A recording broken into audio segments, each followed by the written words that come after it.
Yeah, today, what I have today, I have 40 questions on history of English literature, sharing with you PDF file.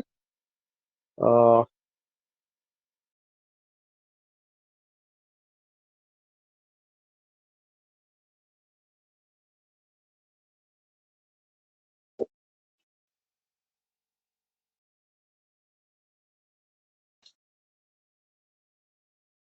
we have done this, we have done it also.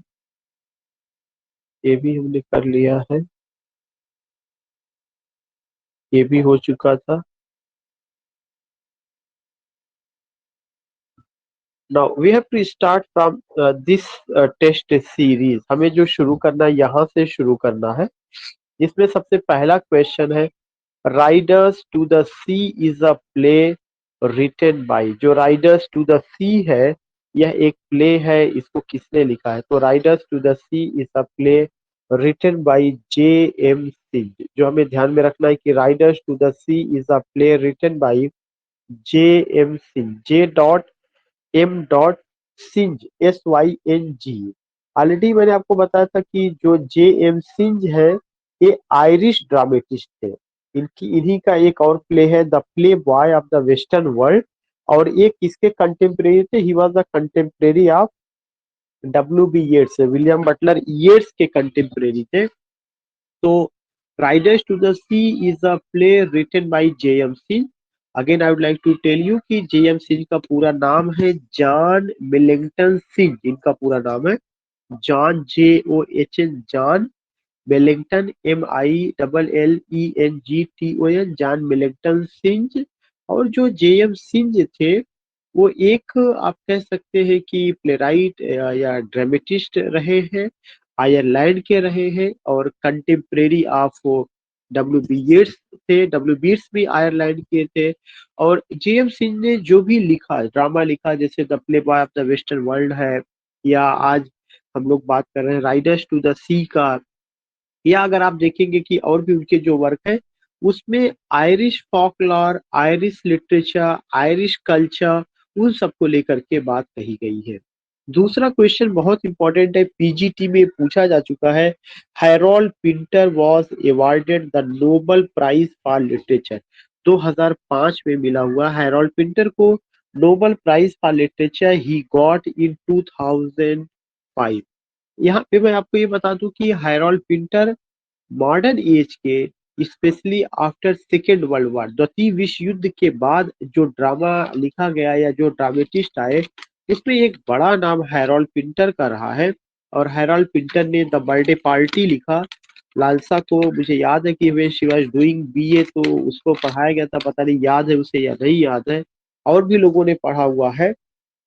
तो Harold Pinter एक ऐसे dramatist हैं जिनको Nobel prize भी मिला है, बड़ा award है, और साथ ही साथ एक बड़े ड्रामेटिस्ट में शुमार किए जाते हैं, और थिएटर ऑफ एब्जर्ड की कैटेगरी में आते हैं. थिएटर ऑफ एब्जर्ड एक ऐसा प्ले होता है जो ये बताता है कि life is meaningless, life is fruitless, life is unexplainable, all these things we find. तो हैरोल्ड पिंटर क्या है, उनको नोबेल प्राइज फॉर लिटरेचर मिला इन 2005 में. Who is known as the peasant poet. किसको पीजेंट पोएट कहा जाता है? जो यहाँ पे वर्ड आया है कि who is known as the peasant poet, तो 3 का ए आंसर सही है. जॉन क्लेयर को पीजेंट पोएट कहा जाता है. जो रॉबर्ट बर्न्स रहे हैं, रॉबर्ट बर्न्स भी उसी कैटेगरी में आते हैं. रॉबर्ट बर्न्स का भी कम कंट्रीब्यूशन नहीं रहा है, और ये भी रोमांटिक एज के या रोमांटिक एज से थोड़ा सा पहले के पोएट रहे हैं. रॉबर्ट सदे जो है, ये आपके कंटेम्प्रेरी ऑफ विलियम वर्ड्सवर्थ थे, एसटी कॉलेज के कंटेम्प्रेरी थे. रॉबर्ट सदे लेक पोएट्स की कैटेगरी में आते हैं. रॉबर्ट सदे का डेथ 1843 में हुआ था, तो उनकी मौत के बाद वर्ड्सवर्थ को लाउरिएट पोएट बनाया गया था. जो सर वाल्टर स्कॉट है, ये एक नॉवलिस्ट है, और ये हिस्टोरिकल नॉवलिस्ट रहे. सर वाल्टर स्कॉट, इनका नावल वेवरली है, केनिलवर्थ है, और तलिस्मा है, कई नावल लिखा हुआ है. थोड़ा सा ऑप्शन में मुझे और चीजें आ रही थी, तो मैंने एक्सप्लेन कर दिया कि इस तरह के ये नॉवलिस्ट रहे हैं. जो क्वेश्चन 3 है, उस 3 में जो आंसर है जॉन क्लेयर, ऑप्शन सही है कि पीजेंट पोएट के नाम से पीजेंट पोएट का मतलब एक ऐसा पोएट जो किसानों की स्थिति को लेकर के बात करता है, जो किसानों को लेकर के लिखता है, तो ऐसे पोएट को पीजेंट पोएट कहा जाता है। उसके बाद जो है, मैंने आपको बताया कि इसी में जो और ऑप्शन है, रॉबर्ट बर्न्स का ऑप्शन है। रॉबर्ट बर्न्स भी कंट्री साइड पोएट के रूप में जाने जाते हैं, जो अ, एक कंट्री साइड पिक्चर को प्रेजेंट करते हैं। रॉबर्ट सजे जो है, ये भी लाउरिएट पोएट थे, लेक पोएट थे, and the contemporary of William Wordsworth और S T Coleridge. Sir Walter Scott ये नॉवलिस्ट है, और किस तरह के नॉवलिस्ट है? हिस्टोरिकल नॉवलिस्ट है सर वाल्टर स्कॉट। दूसरा क्वेश्चन नंबर 4 है, ड्राइडेन यूज्ड ब्लैंक वर्ड्स। बहुत इंपॉर्टेंट क्वेश्चन है, कई बार आ चुका है।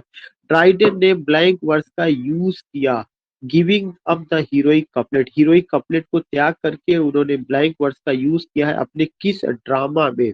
ऑल फॉर लव में। 4 का बी। ये जितने प्ले हैं सब जो है ड्राइडेन के प्ले। आपको ये भी पता होना चाहिए, वाइल्ड गैलेंट भी ये जॉन ड्राइडेन का प्ले है, लेकिन हीरोइक कपलेट में लिखा गया है। ऑल फॉर लव उनका एक ऐसा प्ले है जो हीरोइक कपलेट में ना लिख करके ब्लैंक वर्ड्स में लिखा गया है। क्यों ब्लैंक वर्ड्स में लिखा गया है? चूंकि ऑल फॉर लव का जो थीम है वो रोम के बादशाह या रोम के जो प्रिंस कहा जाए, या जो बड़े जो है आप कह सकते हैं सेनापति थे एंटनी, और उनकी बिलव्ड क्लियोपैट्रा को लेकर के लिखा गया है। और ये जो स्टोरी है, शेक्सपियर ने भी उनके नाम पर एंटनी और क्लियोपैट्रा नाम का प्ले लिखा था। तो वही सेम सब्जेक्ट मैटर, सेम वैसी चीजों को लेकर के जो है जॉन ड्राइडन ने एक प्ले लिखा एंटनी और क्लियोपैट्रा पर, जिसका आधार शेक्सपियर का एंटनी और क्लियोपैट्रा था। और जॉन ड्राइडन ने अपने प्ले अल्फा लव का अल्फा लव उन्होंने लिखा, लेकिन जॉन ड्राइडन का जो समय था उसमें सारी चीजें हीरोइक कपलेट में लिखी जाती थी। उन्होंने हीरोइक कपलेट में ना लिख करके ब्लैंक वर्स में लिखा है। तो यह एक क्वेश्चन है जो बहुत इंपॉर्टेंट है कि विच of the play of John Dryden is written in blank words, not in heroic couplet। तो आपका क्या है? ऑल फॉर लव है। बाकी और भी इनका जो है, औरंगजेब भी उनका प्ले है जो हीरोइक ट्रेजिडी और हीरोइक कपलेट में लिखा गया है। द रिहर्सल भी उन्हीं का प्ले है जो हीरोइक कपलेट में लिखा गया। But All for Love is only such play of John Dryden which is written in blank words. और क्यों लिखा गया ब्लैंक वर्ड्स में? चूंकि शेक्सपियर से उन्होंने इसको compete करना चाहा। शेक्सपियर का प्ले भी ब्लैंक वर्ड्स में था, तो उन्होंने वैसा ही compete करना चाहा। दिस इज व्हाई है ऑप्टेड। और जो ऑल फॉर लव जो ये प्ले है, इसका एक और सब टाइटल है द वर्ल्ड वेल लॉस्ट। ये इसका सब टाइटल है। और जो ऑल फॉर लव है, ये किसका एग्जाम्पल है? हीरोइक ट्रेजिडी या रेस्टोरेशन ट्रेजिडी का। All for Love is an example of heroic tragedy और रेस्टोरेशन ट्रेजिडी। बहुत इंपॉर्टेंट क्वेश्चन है। ये इस शीट में अगर आप देखेंगे, question number 2, question number 3, question number 4, ये जो मैं बात कर रहा हूँ बहुत इंपॉर्टेंट है। मैं मतलब ये पूछा जा चुका है हर एग्जामिनेशन में लगभग। क्वेश्चन नंबर 5 भी बहुत इंपॉर्टेंट है, खास करके पीजीटी वालों के लिए। टेनिशंस द प्रिंसेस डील्स।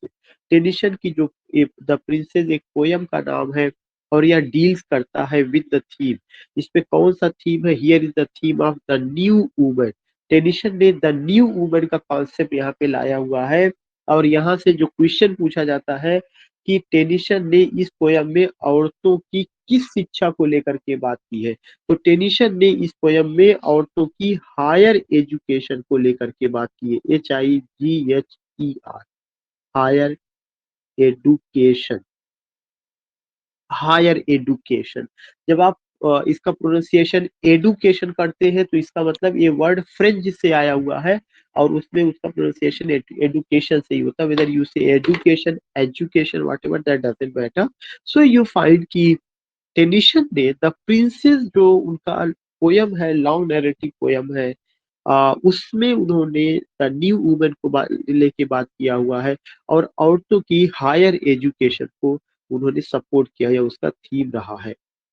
नेक्स्ट है who is called the father of English classical comedy, इनमें से किसको father of English classical, classical comedy नहीं, इंग्लिश क्लासिकल, जब भी इंग्लिश क्लासिकल कॉमेडी की बात आती है तो 6 का बी आप जानते हैं बेन जॉनसन। ये भी क्वेश्चन बहुत इंपॉर्टेंट है और ये शीट मुझे ऐसा लगता है कि पूरा एक आध क्वेश्चन छोड़ करके सबका सब बहुत इंपॉर्टेंट है जो पूछा जा चुका, इसलिए मैं बार बार बात कर रहा हूँ।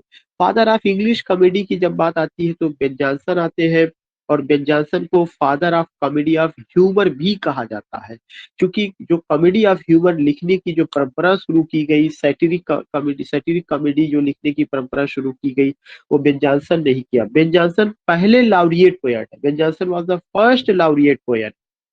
कई चीजें इसमें बड़ी इंपॉर्टेंट है। Ben Jonson was the contemporary of William Shakespeare, William Shakespeare के मरने के बाद भी बेन जॉनसन का वर्क जो है जैकोबियन एज में आता रहा है। तो जो बेन जॉनसन है, एक तो यही क्वेश्चन जो आपके सामने है कि father of English classical comedy, एक पॉइंट ये बनता है। दूसरा पॉइंट ये बनता है कि बेन जॉनसन आपके क्या थे, बेन जॉनसन आपके पहले लाउरिएट पोएट थे। दूसरा पॉइंट ये बनता है कि Ben Jonson was the contemporary of William Shakespeare, William Shakespeare का कंट्रीब्यूशन रोमांटिक ट्रेजेडी में, शेक्सपियन ट्रेजेडी में रहा है और इनका जो कंट्रीब्यूशन था वह जो है English classical comedy, English classical comedy का मतलब ये हुआ कि जो क्लासिक पैटर्न था कॉमेडी लिखने का, उस पैटर्न को इन्होंने फॉलो किया हुआ है। तीसरा इंपॉर्टेंट पॉइंट जो आपको यहाँ पे डिस्कस करना है या जिसे मैं आपसे डिस्कस करना चाहूंगा या बताना चाहूंगा कि बेन जॉनसन का प्ले है every man in his humour, एक कॉमेडी ऑफ ह्यूमर का एग्जांपल है। बेन जॉनसन का प्ले है वॉलपोल, बेन जॉनसन का प्ले है एल्केमिस्ट, ये सब उनका सैटिरिकल प्ले या आप कह सकते हैं कि आपका जो है कॉमेडी ऑफ ह्यूमर उन्होंने लिखा और वो जो है जैकोबियन एज से बिलोंग करते थे। तो एक बड़ा नाम रहा है बेन जॉनसन का।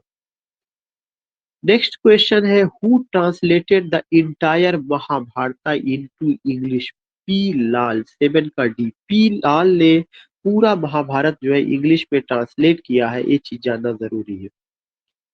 नेक्स्ट क्वेश्चन है द मिस्ट्री प्ले, कई बार पूछा जा चुका है। The mystery play deals with biblical theme, जो मिस्ट्री प्ले है उसमें बाइबल पर आधारित है, बाइबल से थीम को लिया गया है और स्पेशली किसकी लाइफ को लेकर के, जीसस क्रिस्ट की लाइफ को लेकर के जो है उसको डील किया गया है। तो जो मिस्ट्री प्ले है इसमें किसकी लाइफ को दिखाया गया है,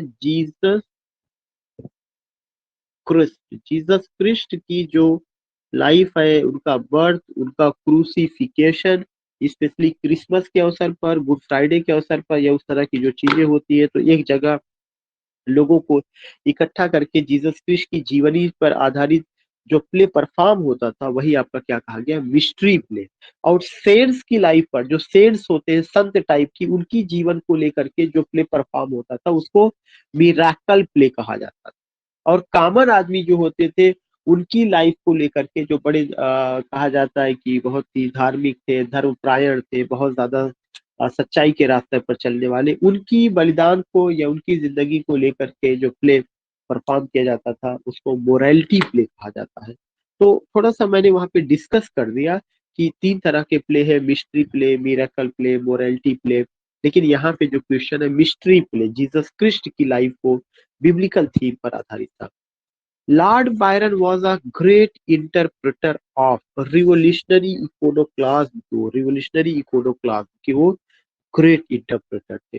वेटिंग फॉर गोडो, ये क्वेश्चन नंबर 10 बहुत इंपॉर्टेंट है। Waiting for Godot was originally written in French में लिखा गया।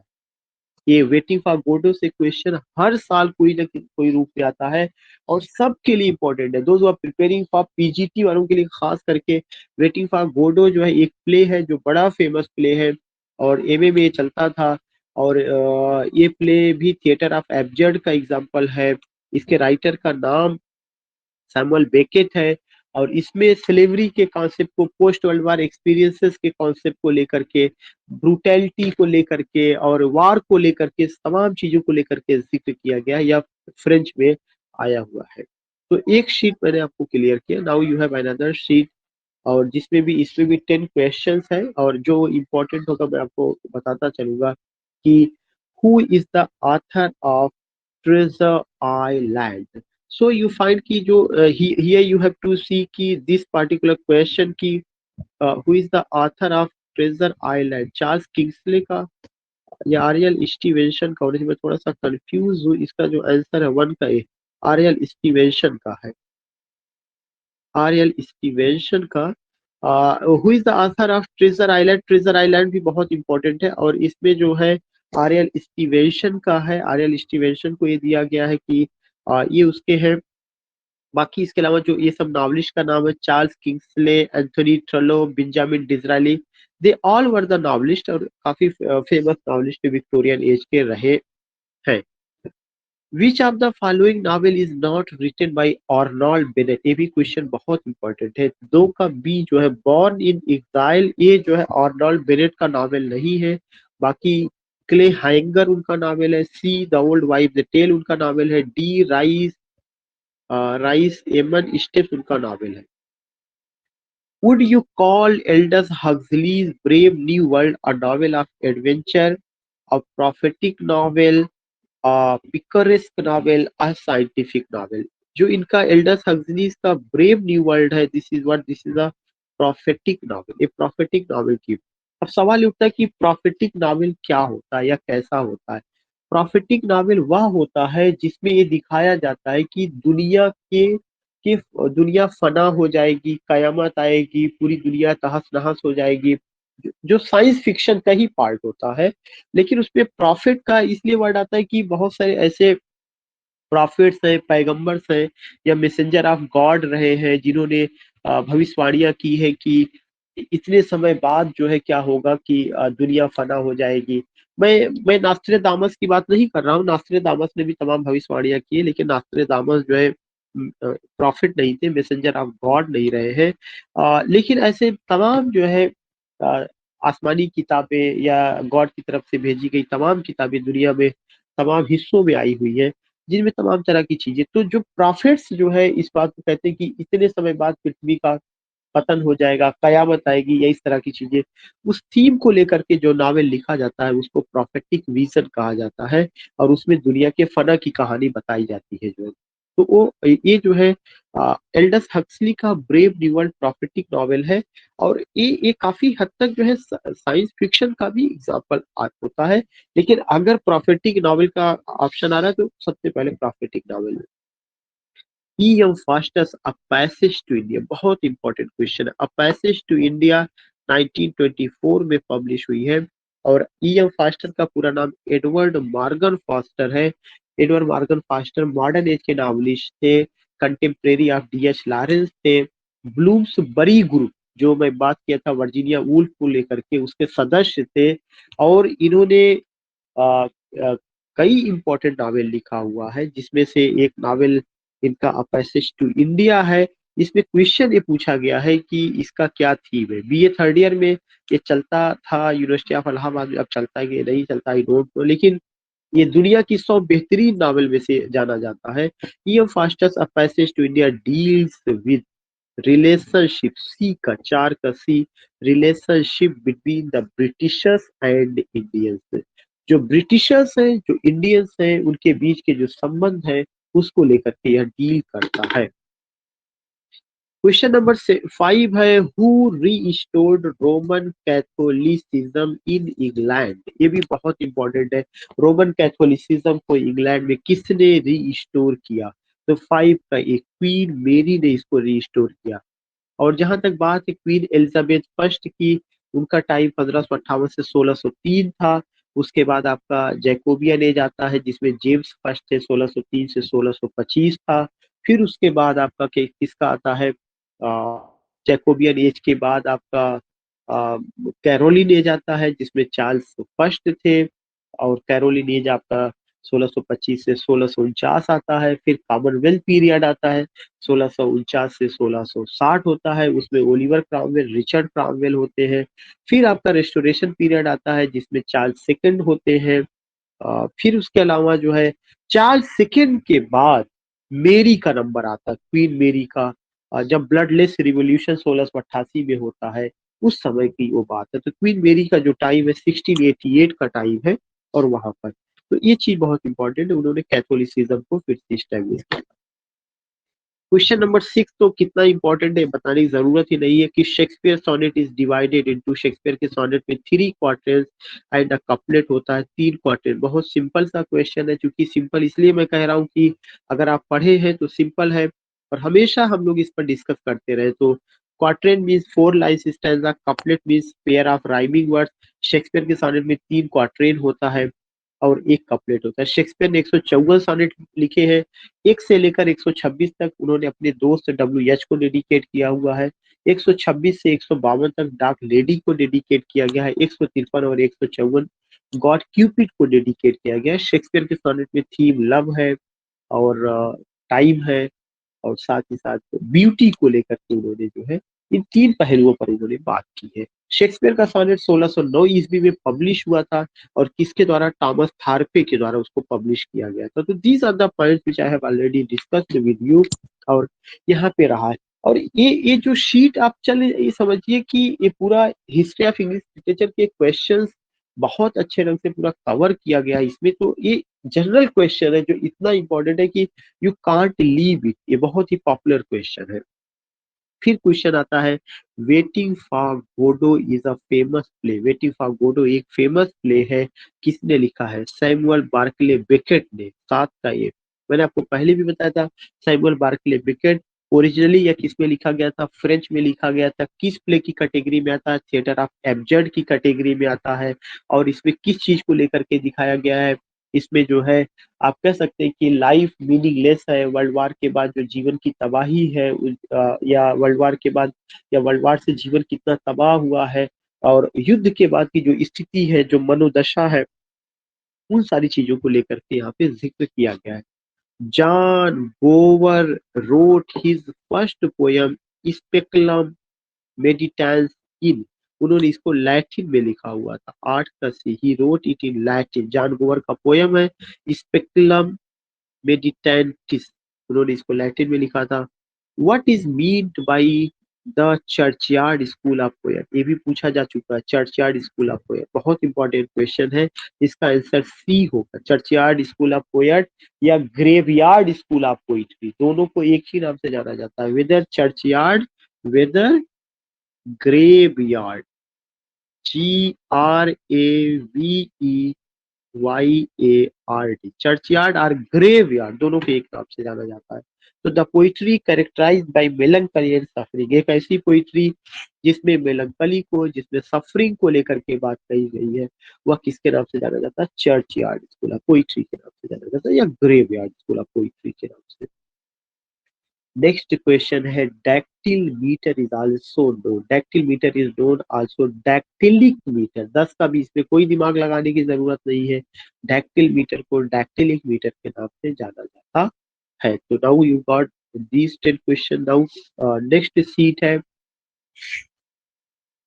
डिकेंस सेड अबाउट, ये भी पूछा जा चुका, पीजीटी वालों के लिए बहुत इंपॉर्टेंट है। चार्ल्स डिकेंस ने अपनी किस नॉवेल के बारे में कहा? About one of his novels, I like the best, कि मैं इस नॉवेल को सबसे ज्यादा पसंद करता हूँ, डेविड कॉपरफील्ड को। जो चार्ल्स डिकेंस है विक्टोरियन एज के नॉवलिस्ट है, और वो एक ऐसे नॉवलिस्ट है जिन्होंने रियल चीजों को, जो भी चीजें एजुकेशन सिस्टम था, बोर्डिंग स्कूल था, चाइल्ड साइकोलॉजी थी वहाँ की, पिक पॉकेटिंग, गैंग वार, उन सब चीजों को लेकर के उन्होंने नावल लिखा, जिसमें उनका Great Expectation, A Tale of Two Cities, David Copperfield, Oliver Twist, 4 बहुत ही इंपॉर्टेंट है। हर आदमी को ये पता होना चाहिए कि चारों नावल डेविड कॉपरफील्ड का है, जिसमें चाइल्ड साइकी को, एजुकेशन सिस्टम को, गैंग वार को लेकर के उन्होंने बात किया है। जो अ टेल ऑफ टू सिटीज है, ये भी एक बहुत इंपॉर्टेंट नॉवेल है। इससे क्वेश्चन पूछा जाता है कि 2 सिटीज में किन 2 शहरों की बात की गई है? टेल ऑफ टू सिटीज में 2 शहरों लंदन और पेरिस की बात की गई है, लंदन एंड पेरिस की बात की गई है। क्वेश्चन नंबर 2 है, who is the author of the Angels Fear to Tread, इनमें से कौन सा ऐसा नॉवेल है जिसके जो ऑथर का नाम जो है एंजल्स फियर टू ट्रेड है? दिस इज आल्सो, ये जो होना चाहिए ईएम फास्टर का होना चाहिए, Angels Fear to Tread, that is 2 का डी है, Angels Fear to Tread, that is who E M. Forster का है। और यहीं पर ई.एम. फॉस्टर का एक और नॉवेल है जो मैं आपको बताना चाहूंगा, माउरिस है, ये भी पूछा जा सकता है। माउरिस, माउरिस में थीम ऑफ होमोसेक्सुअलिटी है, उसको लेकर उन्होंने बात किया हुआ है। तो ई.एम. फास्टर का where angels fear to tread, E M. Forster, Maurice उनका novel, a passage to India अभी हम लोगों ने डिस्कस किया था। The royalist in the age are also called, कह रहे हैं जो रॉयलिस्ट थे वो जो है in the age of Milton, उनको जो है मिल्टन की एज में किसके नाम से जाना जाता था?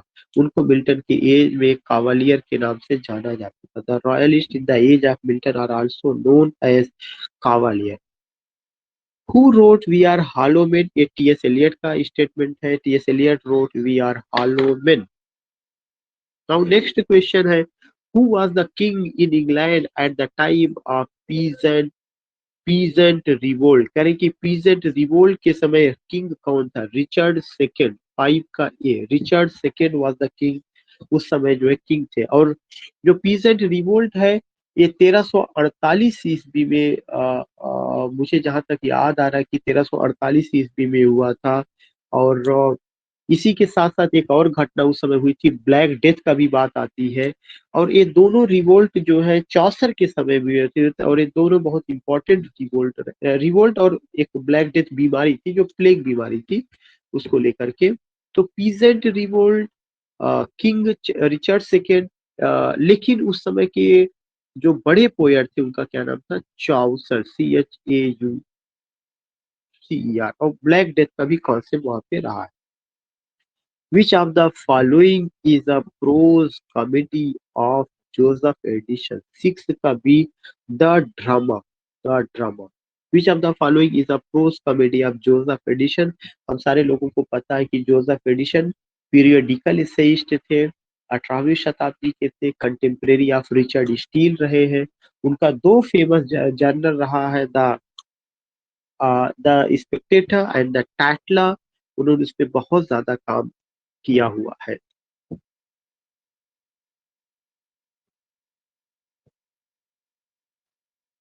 Now, you find question number 7 है, Mr. Malprop appears in. This is Sheridan's The Rivals, but let me check it क्योंकि थोड़ा सा मुझे कंफ्यूजन हो रहा है। 7 का बी है, शेरिडान्स का द राइवल्स ही है। तो you find mister Malaprop appears in Sheridan's the rivals. Malaprop, so it's a comedy, जो ये किसका कॉमेडी, कॉमेडी ऑफ मैनर में, वहां पे आप जब जाते हैं तो यू फाइंड कि शेरिडान्स का एक प्ले है जिसमें कैरेक्टर है मिस्टर मॉलप्रॉप, उनको लेकर के जिक्र किया गया है। A stanza of 8 line, question number 8 है, A stanza of 8 lines is called, it is called octave, octave। 8 line stanza, 6 line stanza को सेस्टेट कहा जाता है।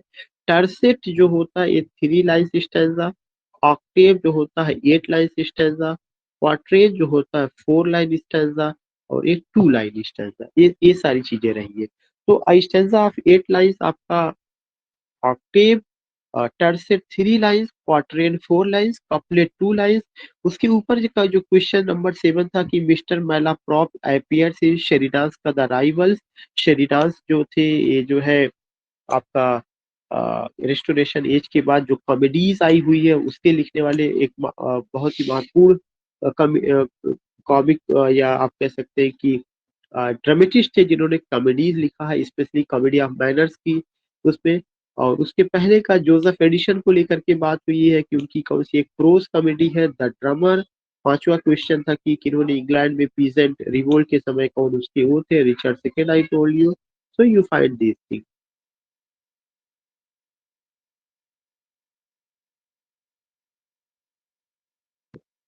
Now you find who among the following is the pioneer of new criticism। बहुत important question सबके लिए। जो new criticism है उसके फाइनल या उसके पाइनियर कौन है? I.A. Richard, I.A. Richard. Who among the following is the pioneer of new criticism? Pioneer word आया हुआ है, बाकी टी.एस. एलियट भी न्यू क्रिटिक्स में आते हैं, लेकिन जो उसमें पाइनियर की बात की जाती है तो आई ए रिचर्ड्स है। आई ए रिचर्ड्स का कोई जवाब नहीं है। आई ए रिचर्ड्स ने प्रैक्टिकल क्रिटिसिज्म का कॉन्सेप्ट दिया। आइए रिचर्ड्स ने जो है प्रैक्टिकल क्रिटिसिज्म के नाम से किताब लिखा, प्रिंसिपल्स ऑफ लिटरेरी क्रिटिसिज्म के नाम से किताब लिखा, साइंस एंड पोइट्री के नाम से किताब लिखा, ये सारी चीजें थी। नेक्स्ट है who for the first time introduced sonnet into English poetry, sir Thomas Wyatt and Surrey. 10 का C, who for the first time introduced sonnet into English poetry, जो इंग्लिश पोइट्री है पहली बार किसने सोनेट का इंट्रोड्यूस किया, यॉर्ट and सरी ने किया। तो you find this particular. Now here you find the last test series today का, आज का जो 40 क्वेश्चंस का टारगेट था, और ये आज एक कंप्लीट व्यू हो जाएगा। तो आज उसका जो लास्ट है हम लोग अब उस पर बात कर रहे हैं। Who is the author of the new Atlantis, ये जो है फ्रांसिस बेकन का वर्क है। फ्रांसिस बेकन जो है एलिजाबेथन एज के बहुत बड़े एसेइस्ट थे। हम सारे लोगों ने उनका essays of studies, of revenge, of marriage, of princes, of gardening सब कुछ पढ़ा है। मैंने अभी जब फॉर्म ऑफ प्रोज को लेके मैंने बात किया था, खास करके लिटरेरी टर्म में मैंने पूरा डील किया था, ऐसे मैंने बताया था कि जो फ्रांसिस बेकन है उनका जो एसे है, उन्होंने टोटल 58 एसेज लिखा, और उनका एसेज 4 बार में पब्लिश होता है। कब कब आता है, 1597, 1612, सॉरी 3 बार में, 1625। 1597 में उनका 10 एसे पब्लिश होता है, 1612 में 38 पब्लिश होता है, और फिर 25 में 10 पब्लिश होता है। 38, 10, 48, 10, 58, टोटल उन्होंने 58 ऐसे लिखा था। उनके ऐसे में प्रैक्टिकल विजडम है, एफोरिज्म है, उनके ऐसे में और तमाम खासियत है। This things you find.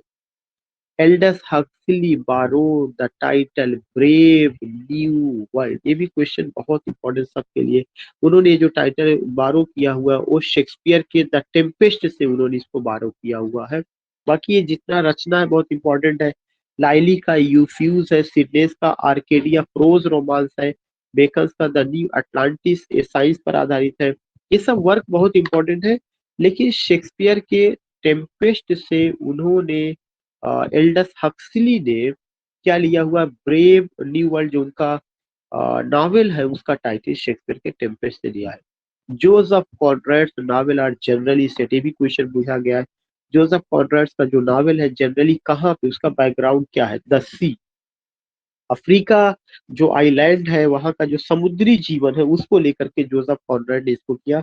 और जोसेफ कॉनरेड और जॉन गाल्सवर्दी में बहुत जबरदस्त मित्रता थी। जो लोग टीजीटी की तैयारी कर रहे हैं उनको ये ध्यान में रखना चाहिए, ये क्वेश्चन उनके लिए बहुत इंपॉर्टेंट है इसमें जो है। सो you find this thing. Next है जेम्स जॉयसेस यूलिसिस इज बेस्ड, जो जेम्स जॉयसेस का यूलिसिस है वो किस पर आधारित है, ये होमर्स का ओडिसी पर आधारित है। 4 का ये होना चाहिए। अभी हम लोग जब पीछे चलेंगे तो चेक कर लेंगे, लेकिन ये जो है बिल्कुल है होमर्स का ओडिसी पर ही आधारित है, जेम्स जॉयसेस का यूलिसिस। बाकी यूलिसिस नाम से पोयम टेनिसन ने लिखा था, और जो यूलिसिस नाम से पोयम टेनिसन ने लिखा था वो ड्रामेटिक मोनोलॉग है।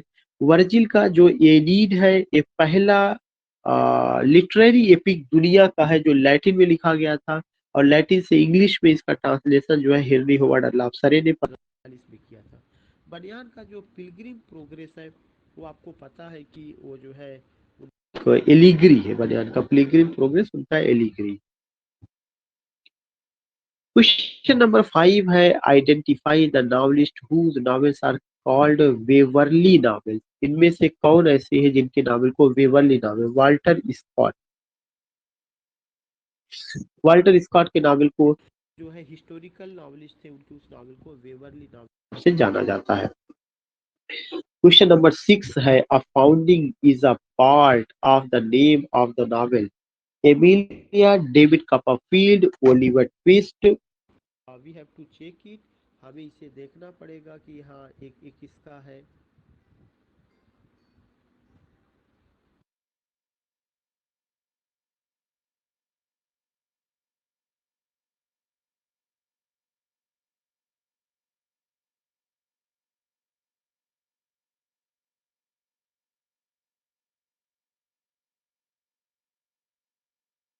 सर आवाज नहीं आ रही आपको?